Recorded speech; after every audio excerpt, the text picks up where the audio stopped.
Assalamualaikum warahmatullahi wabarakatuh. A'udzu billahi minasyaitonir rajim. Bismillahirrahmanirrahim. Innal hamdalillah nahmaduhu wa nasta'inuhu wa nastaghfiruh wa nastahdihi wa nu'minu bih wa na'udzu billahi min syururi anfusina wa min sayyiati a'malina. May yahdihillahu fala mudhillalah wa may yudlilhu fala hadiyalah. Asyhadu an la ilaha illallah wahdahu la syarikalah wa asyhadu anna Muhammadan abduhu wa rasuluhu la nabiyya ba'dah. Allahumma salli wa sallim wa barik ala sayyidina Muhammad ibn Abdullah wa ala alihi wa ashabihi wa mawalah amma ba'd. Saudaraku yang berbahagia dimanapun Anda berada, kita lanjut membahas Al-Fatihah dan sholat. Ketika kita bermakmum pada seseorang yang kita belum paham siapa dia, ternyata bacaannya salah, bahkan bacaan Al-Fatihahnya salah. Apa hukumnya sholat kita sebagai makmum, dan apa pula hukum sholat dia sebagai imam? Saudaraku yang berbahagia, sebelum kita lanjutkan, ada satu pertanyaan buat Anda semua. Siapa yang boleh menjadi imam? Apakah setiap orang yang penting berani maju dia boleh jadi imam? Jangan ada pengurus masjid yang punya pandangan seperti ini.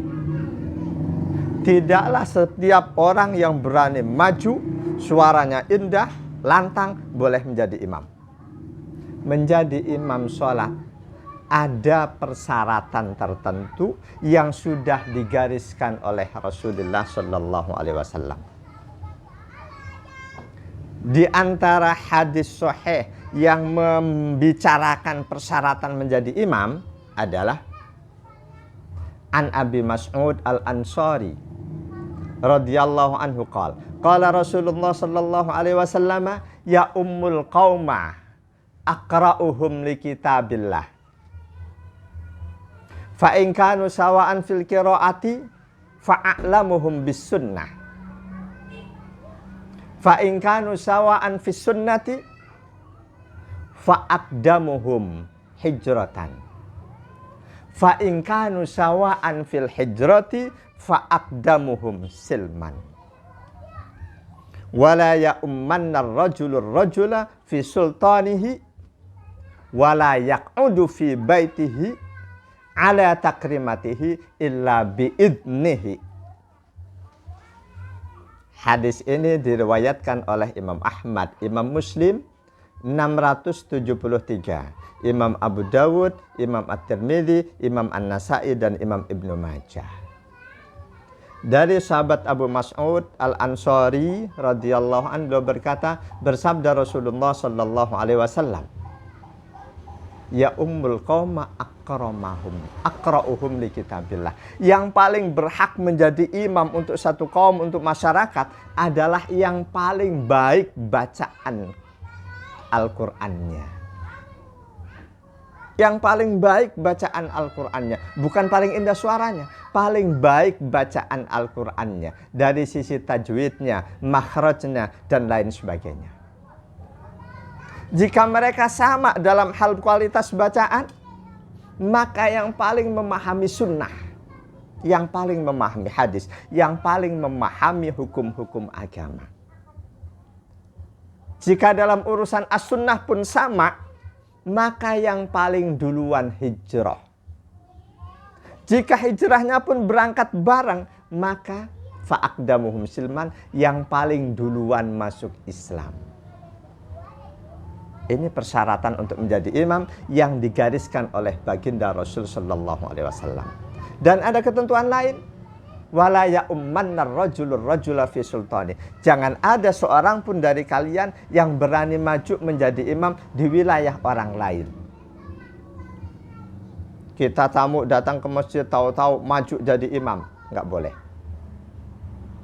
Wala yaq'udu fi baitihi ala takrimatihi illa biidni. Ketika kita bertamu ke rumah seseorang, biasanya tuan rumah punya tempat duduk khusus. Itu takrimah. Enggak boleh kita duduk di situ kecuali atas izin dia.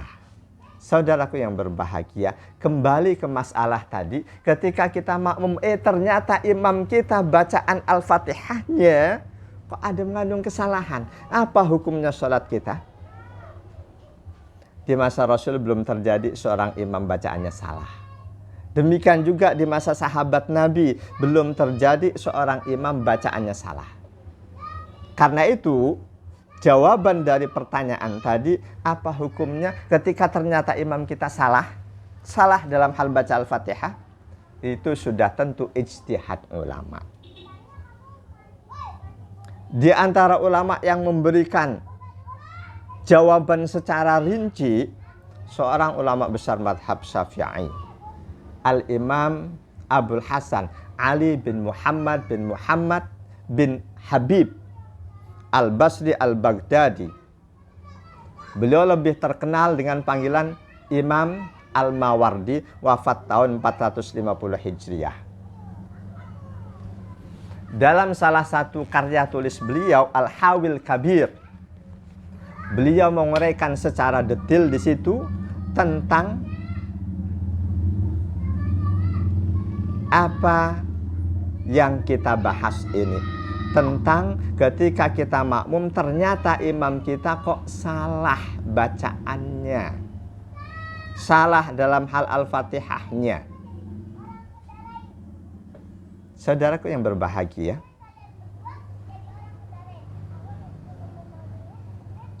beliau menulis di sana, wal halatu saniyatu fi aslil mas'alati ayyakuna lahnuhu fil fatihati. Ketika kesalahan itu terjadi di bacaan Al-Fatihah. Kesalahan itu terjadi di bacaan Al-Fatihah. Ada dua kemungkinan. Yang pertama, kesalahan itu tidak merubah makna. Yang kedua, kesalahan itu sampai pada tahap merubah makna. Imam Al-Marwadi memberikan contoh kesalahan yang tidak merubah makna ketika seseorang membaca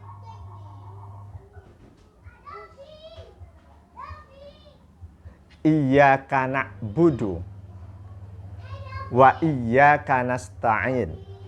Ini bacaan yang betul.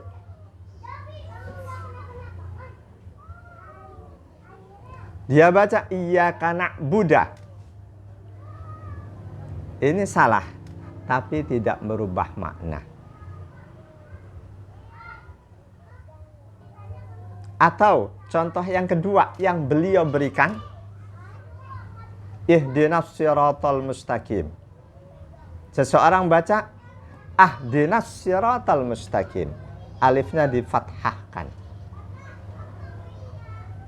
Itu juga kesalahan yang tidak merubah makna. Atau disambung, iyyaka na'budu wa iyyaka nasta'in ihdinas siratal mustaqim.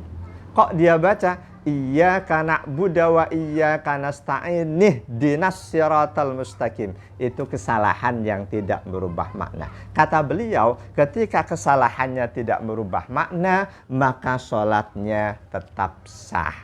Otomatis makmum pun sah. Yang kedua, ketika kesalahannya itu merubah makna. Kesalahannya merubah makna. Contohnya apa? Alladzina an'amta alaihim. Kok dia baca alladzina an'amtu alaihim? Contoh yang kedua, kesalahan huruf. waladdallin. Kok dia baca waladdallin? Bukannya pakai dot, tapi pakai dho.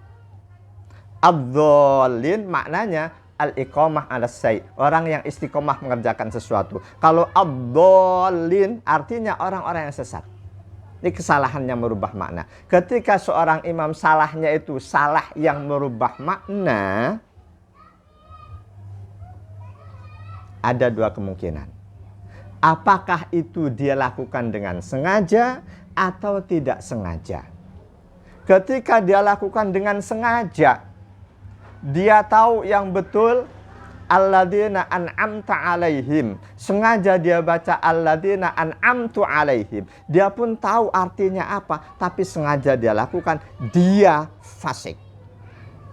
Bahkan apabila kesengajaannya itu diiringi menentang Allah, tidak peduli dengan firman Allah, bahkan dia dinilai murtad, keluar dari Islam. Otomatis sholatnya pun tidak sah. Bagaimana dengan si makmum? Ketika kita sebagai makmum sadar dia salah, harusnya an'amta dia baca an'amtu, kita wajib ingetin. Lah kalau kita nggak nyadar, kita nggak fokus dengan bacaan imam salah, kita nggak tahu, sholat kita sebagai makmum sah. Saudara yang berbahagia,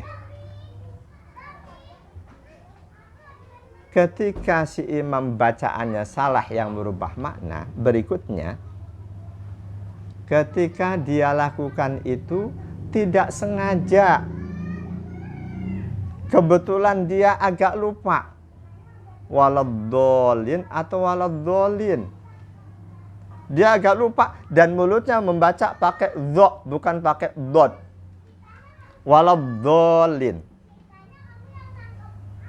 Kita sebagai makmum pun kalau kita sadar wajib ngingetin imam, wajib mentanbih imam. Ketika makmumnya nggak nyadar, pokoknya ngikutin imam ruku. Di saat ruku kok si imam baru sadar, iya tadi aku salah, harusnya waladdallin bukan waladdallin. Harusnya an'amta alaihim bukan an'amtu alaihim. Di saat ruku dia ingat, maka si imam wajib bangun berdiri lagi untuk mengulangi Al-Fatihahnya. Untuk mengulangi Al-Fatihahnya. Ketika imam ingatnya sudah salam, ketika salamnya masih baru, maka rokaat yang tadi ada salah itu tidak sah. Dia harus berdiri nambah rokaat lagi. Kalau ingatnya sudah berjarak lama, maka sholatnya batal, harus diulang dari awal. Untuk makmumnya, kalau makmum sadar si imam salah, makmum otomatis wajib memutuskan status makmumnya dari imam. Ketika si makmum sadar imamnya salah, imamnya batal, kok tetap diikuti, maka si makmum pun ikut batal sholatnya. Saudaraku yang berbahagia, bagaimana kalau si imam salah itu memang bisanya seperti itu? Dia nggak bisa waladdallin, bisanya memang waladdallin, atau bisanya waladdallin, nggak ada huruf do. Memang dia bisanya seperti itu. Sedangkan kita sebagai makmum bisa membaca Al-Fatihah dengan sempurna. Nah, dalam kasus seperti ini, si imam itu sholatnya sah untuk dirinya sendiri. Kita si makmum otomatis tidak sah. Jadi seorang imam harus lebih baik bacaannya dibanding makmum atau sekurang-kurangnya sama.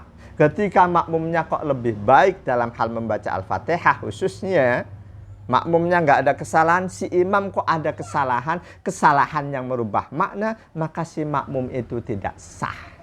Imam tetap sah karena memang bisanya seperti itu.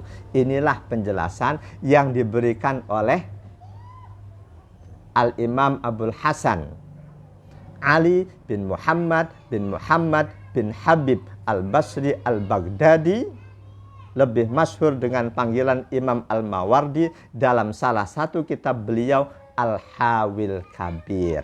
Semoga ada manfaatnya. Subhanakallahumma wa bihamdika asyhadu alla ilaha illa anta astaghfiruka wa atubu ilaik. Wal afa minkum. Wassalamualaikum warahmatullahi wabarakatuh.